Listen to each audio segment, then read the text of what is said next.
Bonjour à vous, bienvenue sur votre page de support, l'émergence de l'entrepreneur. Je m'appelle Lucie, j'espère que vous allez très bien. Alors c'est toujours un honneur pour moi de revenir vers vous une fois par semaine pour partager un nouveau sujet de discussion qui me tient à cœur. J'adore l'entrepreneuriat, j'aime vraiment ce que je fais. Et si vous êtes avec moi depuis le départ, vous allez remarquer que les sujets se suivent plus ou moins, ok? Mais en même temps, ils sont vraiment indépendants. Ça veut dire que si vous venez de tomber sur cette page, déjà, je voudrais vous souhaiter bienvenue. Mais en même temps, vous allez remarquer que le sujet qu'on va discuter aujourd'hui sera pratiquement, c'est un sujet à part entière, on va le discuter, tout ça. Mais si vous regardez bien, vous allez vous rendre compte que si vous regardez sur la page, et que vous visionnez les vidéos précédentes, vous allez remarquer que les idées se suivent plus ou moins et c'est fait exprès. Il y a tellement d'astuces que je partage ici et je souhaiterais vraiment que non seulement vous preniez ça au sérieux, mais en même temps que vous ne soyez pas là juste à écouter, ok? Alors si vous venez une fois par semaine et vous écoutez juste et vous vous sentez bien ou bien vous vous sentez un peu motivé et vous repartez et rien ne change, alors c'est vraiment dommage, ok? Alors, j'aimerais pas perdre mon temps, j'aimerais pas perdre votre temps. Et s'il vous plaît, rappelez-vous que votre temps est précieux, vous ne pouvez pas le perdre. Prenez le temps de mettre en pratique. Vous n'êtes pas obligé d'être parfait dès le départ, ok? Je ne recherche pas la perfection de vous. Ce que j'apprécierais, c'est au moins essayer, ok?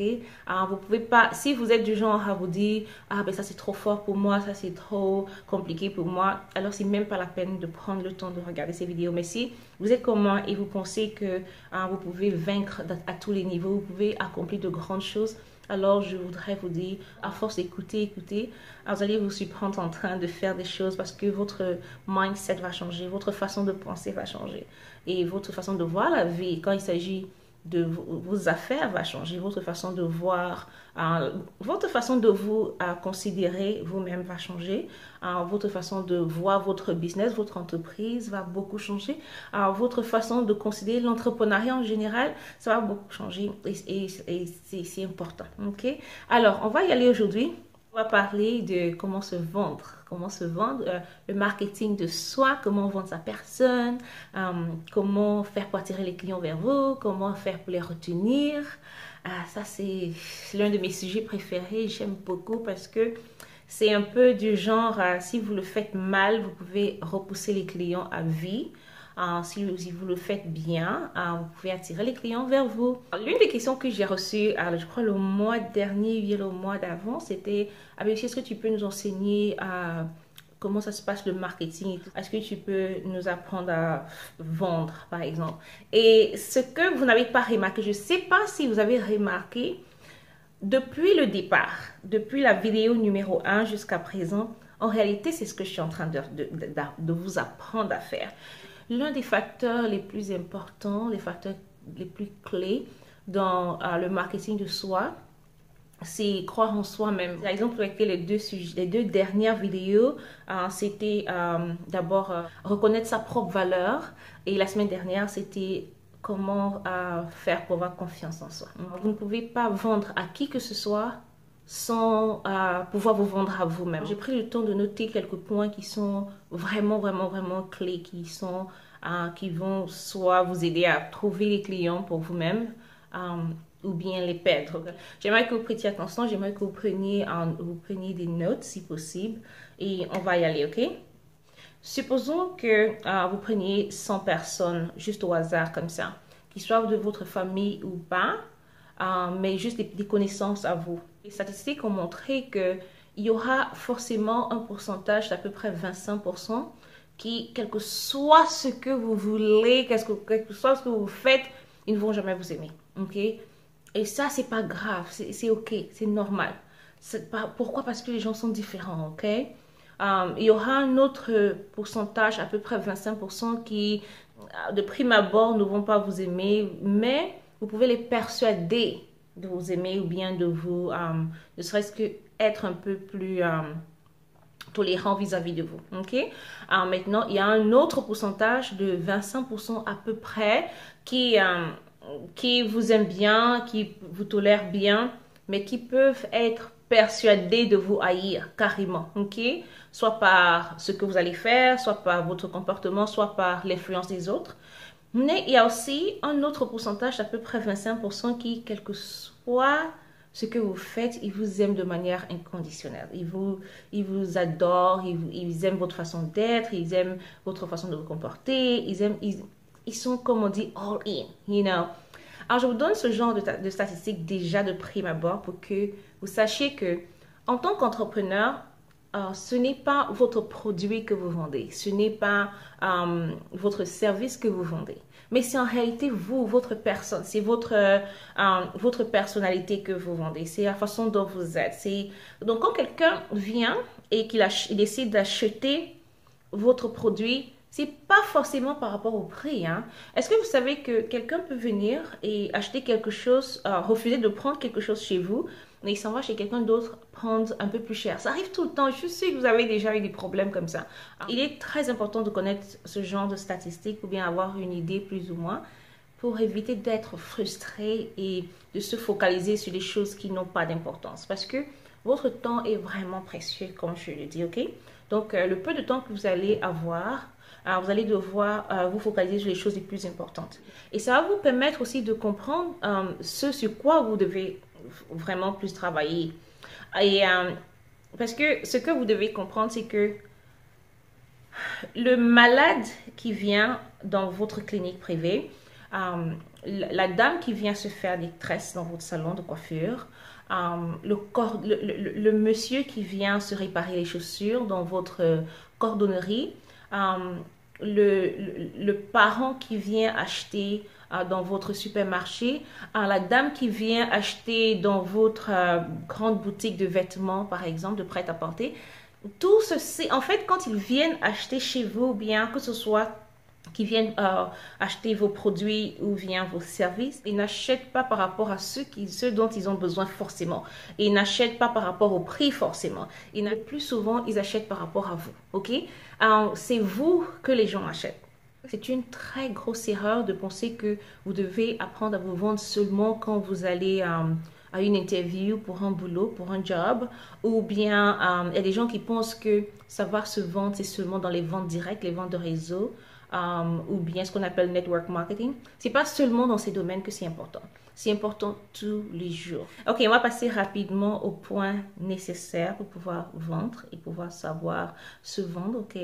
Le point numéro 1, c'est reconnaître sa valeur et croire en soi. C'est la raison pour laquelle on a vu ça encore dans les 2 dernières vidéos, comme je vous l'ai dit.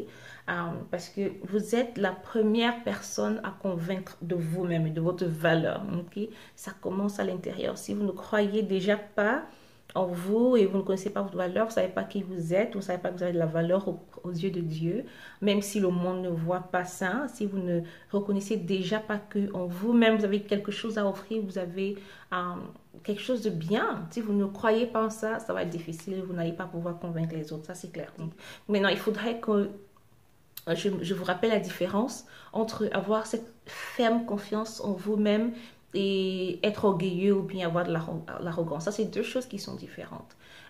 Avoir de l'arrogance, c'est penser qu'on est mieux que les autres, on est meilleur que les autres et on peut rien vous dire. Et puis, c'est l'orgueil, quoi. Ça, c'est différent. Mais croire en soi, c'est croire à son potentiel, croire qu'on a des valeurs, on a des choses à offrir, croire qu'on peut faire une différence, croire qu'on a une contribution à faire à ce monde. Le point numéro 2, c'est soyez le produit de votre produit ou bien soyez le produit de votre service. Voici ce que je veux dire par là. Est-ce que vous pouvez consommer ce que vous vendez vous-même? Est-ce que vous pouvez acheter vos propres produits? Est-ce que vous pouvez acheter vos propres services? Quand vous êtes convaincu de quelque chose, c'est plus facile de convaincre les autres parce que vous croyez en la chose. Supposons que vous soyez propriétaire de la marque Toyota par exemple et que on vous rencontre en route en train de conduire une Nissan, ça n'a vraiment, comment est-ce que ça fait? Vous savez le message que ça donne? Le message est très clair, ça veut dire que les voitures Nissan sont meilleures que les voitures Toyota et c'est dangereux. Écoutez, parce que si vous voulez me convaincre d'acheter vos produits, pourquoi est-ce que vous ne les utilisez pas vous-même? Le point numéro 3, c'est restez vous-même, s'il vous plaît. Gardez votre personnalité. Si vous êtes quelqu'un de calme, restez calme. Si vous êtes quelqu'un de jovial, restez jovial. Si vous êtes... gardez votre personnalité. Vous savez, il y a des gens qui font semblant d'être ce qu'ils ne sont pas. Et les gens ne sont pas cons, vous savez. Les gens ne sont pas cons. Les gens, quand vous faites semblant, ça se ressent. Okay?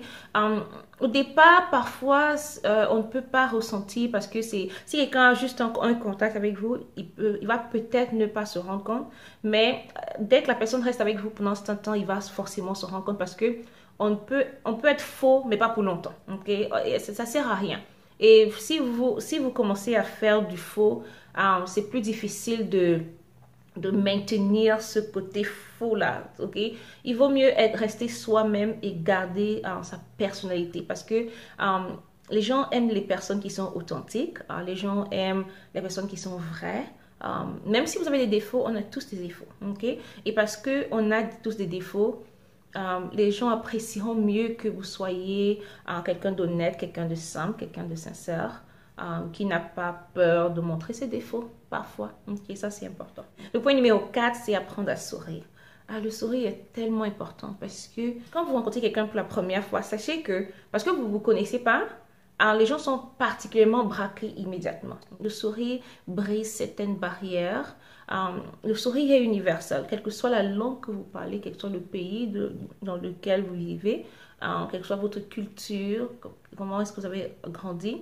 Le sourire est universel et ça permet aux gens de briser les barrières et de se rapprocher un tout petit peu. Okay? Et rappelez-vous, qu'est-ce que j'ai dit? Les gens achètent de vous parce qu'ils vous aiment bien. Les gens achètent de vous à cause de vous. Ils n'achètent pas forcément le produit, c'est vous qu'ils achètent. Si ils acceptent votre personnalité, ils acceptent votre tempérament, ils acceptent la façon dont vous êtes présenté devant eux, alors vous avez plus de chances qu'ils acceptent d'acheter votre produit, votre service aussi. Okay? Maintenant, le point numéro 5, c'est soigner votre apparence. Oh, s'il vous plaît, soignez votre apparence. L'apparence est tellement importante. Maintenant, certains me diront, j'ai pas assez d'argent pour m'acheter des vêtements, c'est pas grave. Le peu que vous avez, ok? Faites attention, le peu que vous avez. Je préfère, vous savez, je dis à certains clients des fois, je préfère que vous ayez seulement 3 vêtements au lieu d'avoir un lot de bêtises, quoi. C'est-à-dire que le peu que vous avez, il faut que ce soit propre, il faut que ce soit présentable. C'est ce que je dis tout le temps. En ce qui concerne les hommes, c'est très facile. Un homme peut avoir un seul costume et peut-être 2 chemises seulement de couleurs différentes et puis peut-être 2 cravates différentes, mais il les change et il passe de l'une à l'autre sans que les gens ne se rendent compte que c'est le même costume qu'il a depuis des années. Les gens peuvent même pas se rendre compte de ça, il faut en profiter. Là, à partir du moment où c'est propre, ou bien à partir du moment où vous avez les chemises propres et tout ça, les gens se fichent pas mal. Les gens Et puis rappelez-vous que les clients que vous avez, c'est pas les mêmes clients que vous avez aujourd'hui que vous allez avoir demain, ou bien aussi. Écoutez, c'est ok. Ok, en ce qui concerne les dames, s'il vous plaît, ça c'est entre nous les filles, ok? Il faut faire attention aux vêtements que vous portez, ok? Quand il s'agit de business, par exemple, mettez-vous de manière professionnelle, ok? Ne mettez pas des vêtements qui montrent pratiquement tout votre corps à certains endroits, parce que en réalité, le message que vous voulez faire passer, c'est un message de respect. Vous voulez que les personnes vous respectent là-dedans. Vous voulez que les personnes viennent vers vous et qui se focalisent sur votre produit juste après. Okay? Vous ne voulez pas que des gens arrivent vers vous et qu'ils vous jugent à l'apparence et disent « Ah, elle est frivole cette dame-là. » Ok? Ça, c'est pas ce que vous voulez avoir. Maintenant, en ce qui concerne le maquillage, par exemple, c'est vrai qu'il y a des gens qui aiment bien se maquiller un peu trop visible et tout ça. C'est bien pour les boîtes de nuit, c'est bon pour aller faire la fête et tout ça. Mais quand il s'agit des affaires, croyez-moi, quand plus c'est simple et mieux ça vaut. Parce que vous ne voulez pas distraire les gens. Vous ne voulez pas que la personne qui vient vers vous soit distraite par un maquillage qui est un peu trop accentué, trop profond, une coiffure qui est un peu trop distrayante, quoi, vous comprenez? Et vous pouvez vous mettre très très bien, mais en même temps être un tout petit peu sobre. Je vous assure, hein? Et je suis convaincue qu'il y a beaucoup d'hommes qui vont me dire que j'ai raison, et c'est très vrai. L'image que vous donnez aux autres de vous est extrêmement importante quand il s'agit des affaires, ok? En ce qui concerne les odeurs corporelles, s'il vous plaît, faites attention. On n'en parle pas beaucoup, mais c'est très important. On ne se rend pas compte de l'impact que les odeurs autour de nous ont, mais les odeurs peuvent vous repousser comme ça peut vous attirer, ok? Quand vous n'êtes pas sûr, par exemple, d'un parfum, non, mettez pas, vous ne pouvez pas trop mettre, mettez juste un tout petit peu, parce que quand c'est trop fort, il y a des gens qui peuvent être repoussés par ces odeurs, et parce qu'ils ne se sentent pas à l'aise en votre présence, automatiquement, ils s'éloignent, ok?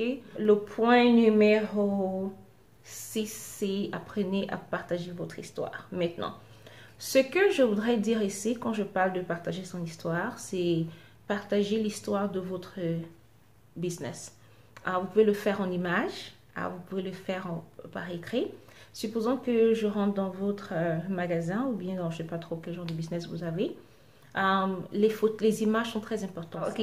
Si votre profession c'est les ventes directes, partager l'histoire ici c'est différent. Parce que ça se fait en parole et tout ça. Alors je ne peux pas rentrer dans les détails parce que ça va faire, la vidéo sera trop longue. On pourra peut-être parler de ça une autre fois. Ça sera un sujet à part pour ça. Mais si vous êtes dans le business traditionnel, dans les affaires traditionnelles, vous pouvez partager. Il y a plusieurs façons de partager votre histoire. Vous savez, comme je dis, il y a des gens qui aimeraient savoir que vous êtes comme eux, vous êtes un être humain normal. Vous passez par les mêmes situations par lesquelles ils passent tous les jours de leur vie. Ils veulent juste se rassurer que vous comprenez ce qu'ils sont et vous pouvez, ils peuvent vous comprendre. Les images parlent plus que les mots parfois, ok? Vous pouvez peut-être mettre des photos de famille, des photos de vos enfants. Vous pouvez peut-être afficher certaines histoires, peut-être les voyages que vous avez. Peut-être si vous avez voyagé beaucoup, parfois vous faites une ou deux photos quelque part, vous venez les afficher. Ça c'est important parce que c'est des choses qui permettent de créer des conversations. Alors, si vous avez reçu des prix ou bien des témoignages, c'est important de les afficher parce que, comme je dis, les gens qui vont venir vers vous, les gens qui veulent acheter de vous, alors ce serait bien qu'ils sachent qu'il y a d'autres personnes qui vous apprécient, il y a d'autres personnes qui ont déjà essayé vos produits, il y a d'autres personnes qui ont déjà essayé vos services et ça marchait pour eux. Okay? Donc, c'est parfois des petits témoignages et tout ça. Vous pouvez les imprimer et vous afficher sur les murs. Ça fait que quand les gens rentrent, et puis ils peuvent regarder et lire un tout petit peu. Et c'est comme ça qu'ils savent que même si vous n'avez pas besoin de leur dire, ça leur donne une idée de qui vous êtes. Le point numéro 7, c'est apprenez à faire des échantillons. On en a parlé déjà avant.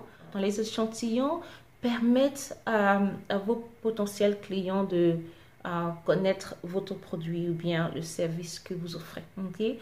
Vous savez, les êtres humains sont très sceptiques. Il y a des gens qui vont faire confiance immédiatement, comme ça ils vont se dire, bon, ok, bon, c'est pas grave, moi j'achète ci, j'achète ça.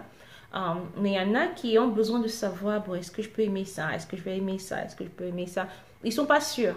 Et ce petit moment d'incertitude peut être un moment vraiment qui va définir s'ils vont devenir votre client ou pas. Donc, parfois, un échantillon va un peu les pousser de l'autre côté, quoi. C'est comme ça qu'ils vont dire, non, maintenant que j'ai goûté à ça, je me sens plus à l'aise, je crois que je peux acheter ça plutôt. Alors, le point numéro 8, c'est apprenez à limiter le nombre de choix. Vous savez, est-ce que vous avez remarqué que parfois, quelqu'un rentre dans votre boutique ou bien dans un magasin, c'est tellement saturé que et qu'on commence à être un peu comme confus et puis il sort sans rien acheter. Ça arrive très souvent. Quand j'arrive dans un magasin qui est extrêmement surchargé, c'est frustrant. J'ai horreur d'être surchargée. J'abandonne, je pars. Et je vais parfois aller dans un magasin où c'est un peu plus petit. Pourquoi? Parce que Le cerveau humain a du mal à se décider quand il a trop de choix. Ok? Maintenant, vous allez remarquer que certaines personnes, quand ils ont un magasin qui est extrêmement grand et extrêmement surchargé de beaucoup de produits, en général, il y a des gens qui sont là pour guider les clients. Et quand vous allez rentrer dans ce magasin, par exemple, vous allez dire, OK, est-ce que je peux trouver telle chose? Ils vont vous emmener dans un seul endroit, OK? Et ils vont vous dire, on a ce que vous cherchez dans cette marque, et dans cette marque. Ici aux États-Unis, ils le font tout le temps. Ils vous donnent maximum 3 choix. Et vous savez pourquoi? Parce que quand vous avez vu tout comme ça, le cerveau humain a besoin de se focaliser sur un seul produit. Alors, il vous aide à revenir un tout petit peu sur la norme. Je fais ça avec ma fille tout le temps. Au départ, je n'avais pas compris que je n'étais pas supposée lui demander qu'est-ce que tu veux manger. Je lui demande pas ça. Ce que je fais maintenant, c'est que je lui dis, OK, il y a du riz, il y a des plantains, il y a de la pomme de terre. Qu'est-ce que tu veux? Et je lui donne maximum 3 choix et elle choisit ce qu'elle veut. Mais si je lui dis, qu'est-ce que tu veux manger? Elle ne sait pas. C'est très facile. Essayez, vous allez voir. Ça marche comme sur des roulettes. Super bien. Point numéro 9, s'il vous plaît, focalisez-vous sur le client. Je dis souvent aux gens, posez des questions et taisez-vous et laissez-les parler. Est-ce que vous savez que les gens aiment parler d'eux? Oh, les gens aiment tellement pas. Nous sommes tous pareils. L'être humain aime parler de lui. Si vous avez la possibilité de vous asseoir avec quelqu'un et lui poser des questions sur lui, sur sa vie et tout ça, même si vous n'allez rien faire avec cette information, posez-lui des questions du genre, ah mais comment vous allez? Et la famille, est-ce que la famille va bien? Ah ben, vous êtes d'où? Qu'est-ce que vous faites? Et pendant ce genre de conversation, la personne a tendance à vous répondre. Et parce qu'il répond et puis ça devient chaleureux, au fur et à mesure que vous avez une conversation, il parle. Et ça permet qu'il commence à se ressentir un peu proche de vous parce qu'il a réussi à vous partager des choses. Ok? Maintenant, le point numéro 10, c'est soyez ponctuel, s'il vous plaît. Je ne sais pas trop dans quelle activité vous faites, mais si vous avez rendez-vous avec un client à 10 heures, présentez-vous à l'heure. Même s'il est en retard, mais vous devez arriver avant. Si vous avez un supermarché et que vous avez écrit dessus que les heures d'ouverture c'est de 9 heures à 5 heures du soir, alors ouvrez de 9 heures à 5 heures du soir. Vous ne pouvez pas marquer de 9 heures à 5 heures et vous ouvrez à 9h05 ou 9h10 ou 9h30. Ça n'a pas de sens. Si je suis client et j'ai besoin de quelque chose à 9 heures et j'ai vu que c'était marqué à 9 heures, j'arrive là-bas à 9 heures, c'est pas ouvert, je vais ailleurs. Ok, je vais ailleurs, je vais chercher quelque chose ailleurs. Et beaucoup d'entre vous perdent la crédibilité et vous perdez des clients par défaut. Le point numéro 11, c'est respecter vos clients, s'il vous plaît. Respectez les clients. Vous savez, il y a beaucoup de gens qui disent, ou bien ils entendent dire que les clients sont rois, mais ils ne comprennent pas vraiment pourquoi est-ce que les gens le disent. Quand vous respectez quelqu'un, il a tendance à vous respecter aussi. Okay? Le temps que vous utilisez en parlant aux gens, c'est le même temps qu'ils vont utiliser pour vous parler. C'est vrai qu'il y en a qui vont dire « Ah ben je les respecte, mais ils ne me respectent pas. » Ça peut être pour plusieurs raisons. Ça peut être la façon dont vous êtes comporté. Ça peut être, si quelqu'un vous manque de respect, ça peut être la façon dont vous êtes habillé. Ça peut être le regard. Parce que quoi qu'on dise, 90% du langage en général est non-verbal. Les 10% c'est en parole, mais le reste c'est les gestes et c'est la façon dont on se présente. L'être humain en général a soif de respect. Et je vous promets, si vous apprenez et vous créez cette culture de respect, les gens vont vous respecter.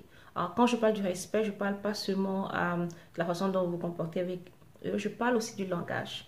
Alors, ça dépend surtout en affaires, s'il vous plaît.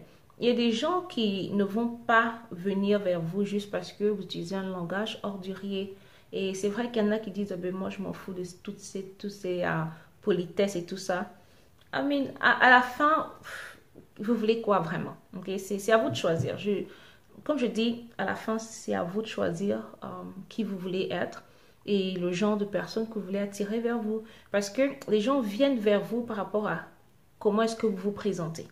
Alors, si vous vous rendez compte qu'il y a un genre de personne qui vient vers vous tout le temps, des personnes qui ne se respectent pas eux-mêmes, ça veut dire qu'ils ont trouvé un tout petit peu en vous quelque chose qui leur ressemble. Est-ce que vous comprenez ce que je veux dire? C'est vrai qu'il y a beaucoup de gens qui pensent que les opposés s'attirent vraiment. C'est pas totalement vrai en affaires, hein? Et même quand il s'agit des relations humaines, c'est pas vraiment vrai parce que les gens achètent. Les gens ont tendance à acheter des personnes avec lesquelles ils s'entendent. Est-ce que vous avez remarqué que quand des gens se rendent compte qu'ils parlent la même langue, eh bien ils sont de la même origine, ils ont tendance à se rapprocher parce qu'ils ont trouvé qu'ils ont quelque chose en commun. C'est pareil. C'est pareil en affaires. Par exemple, l'une des raisons pour lesquelles vous regardez mes vidéos, c'est parce que je parle dans une langue que vous comprenez, je parle français. Si je reviens et que je commence à parler anglais seulement, vous allez vous dire, je ne comprends pas. Pour ceux qui ne comprennent pas anglais, ils vont s'éloigner, ce sera fini, ils vont dire, non, ça, c'est une langue que je ne comprends pas, alors c'est pas la peine. Et c'est comme ça que ça marche dans les affaires. Le point numéro 12, c'est la qualité de vos services. C'est pas exactement la politesse et tout ça. C'est plus ou moins travailler sur ce que vous avez à offrir. Vous devez si vous faisiez quelque chose bien, apprenez à faire mieux. Parce que comme je vous ai dit, il y a compétition. Okay? Vous n'êtes pas le seul médecin, vous n'êtes pas le seul avocat, vous n'êtes pas le seul coiffeur, vous n'êtes pas la seule coiffeuse, vous n'êtes pas le seul à avoir un restaurant, vous n'êtes pas le seul à vendre. Et la compétition est là et la compétition est rude. Alors vous devez vous rassurer que vous appliquez dans le travail. Faites du travail bien fait parce que vous pouvez avoir l'une des meilleures personnalités au monde. Vous avez une très bonne personnalité. Les gens vous aiment bien. Ils aiment votre caractère. Ils aiment votre personnalité. Mais s'ils ne sont pas satisfaits au niveau de la qualité de vos produits et la qualité de vos services, alors ils ne vont pas revenir. Est-ce que vous comprenez ce que je veux dire? Vous allez devoir soigner vos services. Vous allez devoir vous appliquer dans ce que vous faites. Ça, c'est important. Il y a des gens qui n'aiment pas le travail mal fait. Il y en a qui n'aiment pas le travail bâclé. Il y en a qui n'aiment pas... parce il faut quand même que quand ils sortent leur argent pour acheter quelque chose, que s'il a l'impression qu'il a été doublé, il ne reviendra pas.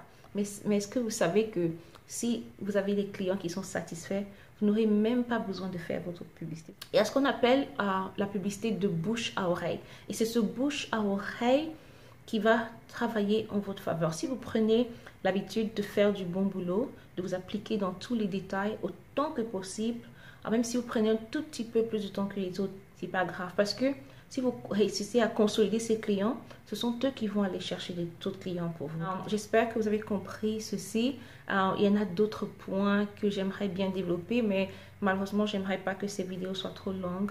Ça, c'est le genre de sujet que je discute en conférence et quand j'ai un peu plus de temps, avec des gens en salle et tout ça. Parce que là, on fait des exercices, il y a beaucoup d'autres choses. Donc, c'est dommage qu'on n'ait pas assez de temps en vidéo, mais ce qui est sûr et certain, c'est que on va faire de notre mieux pour travailler ensemble et avec le temps, créer des DVD que vous pourrez utiliser et vous pouvez écouter et regarder chez vous, avec des leçons que vous pouvez regarder chez vous pendant que vous êtes seul. Vous n'aurez pas besoin forcément d'être connecté sur Internet pour regarder. Et ceci dit, merci infiniment d'avoir écouté. S'il vous plaît, partagez ces vidéos avec d'autres personnes et puis à très bientôt. Merci. Au revoir.